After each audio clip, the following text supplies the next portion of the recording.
Kindness is the most affordable medicine. Yes, that might seem like something that would appear on your Facebook timeline in front of a low-quality picture of yellow tulips, but there's actually science to back it up. It relates to mental health, which is a discussion that has become more and more popular both in society and legislation in the past decade. Articles on how to feel happier or how to feel less anxious are almost as easy to find as articles about mass shootings. But most of them just provide a list of vitamin supplements and end with, don't forget to drink water, without mentioning actually trying to be a good, kind person. Being kind comes in different forms, promotes mental and physical health, and has a ripple effect in society. Before digging into the effects that treating others and yourself with kindness actually has, it's important to know the different types of kindness that actually exist and how much power they have when they are compared. A study published in the Journal of Social Psychology by Lee Rowland and Oliver Scott from the University of Oxford came after an experiment where people performed different acts of kindness. One group performed acts of kindness for strangers or people they might hold weak social ties with, such as helping someone cross the street or buying a hot chocolate for a homeless person on a cold day.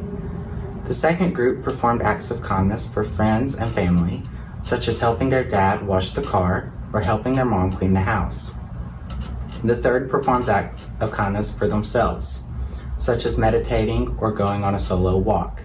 Of all 683 adults involved, the results reflected that all three different types of kindness held equal power in how beneficial they are, one of the ways being to personal health.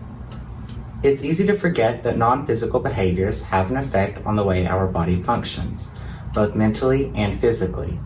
One way that kindness affects mental health is by increasing a chemical called oxytocin. Oxytocin is a hormone in the body that is oftentimes referred to as the love hormone. It's responsible for releasing a chemical into the bloodstream that lowers blood pressure and preserves overall heart health, which also makes it significantly easier to feel less anxious, according to Dr. David R. Hamilton, who has his PhD in organic chemistry and spent a portion of his career in the pharmaceutical industry. Another study performed at UC Berkeley's Greater Good Science Center reflected that the increase of someone's self-worth on both ends of an act of kindness increased, which relieves symptoms of depression and helps people exert more energy into their everyday lives. Another great benefit of kindness, it makes you younger. According to Dr. Catherine Rosa of Harvard, there's a biochemical reaction that occurs when the body acts or feels compassionately that stimulates the vagus nerve in the brain, the largest nerve in the brain, and it helps to reduce inflammation and free radicals in the body, which has proven direct correlation to prevent aging.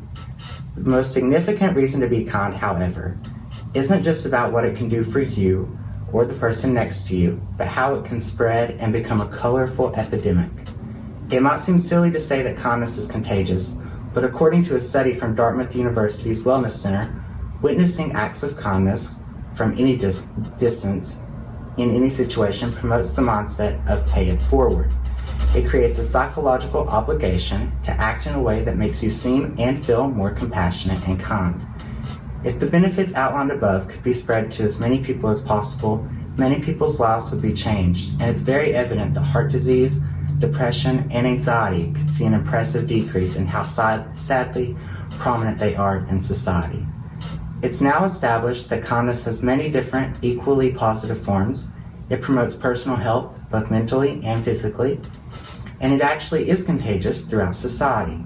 So now, continue to drink enough water to stay hydrated and continue to maximize your intake of vitamins, but also take the time to be kind to others and to yourself, because it really is the most affordable medicine. Thank you.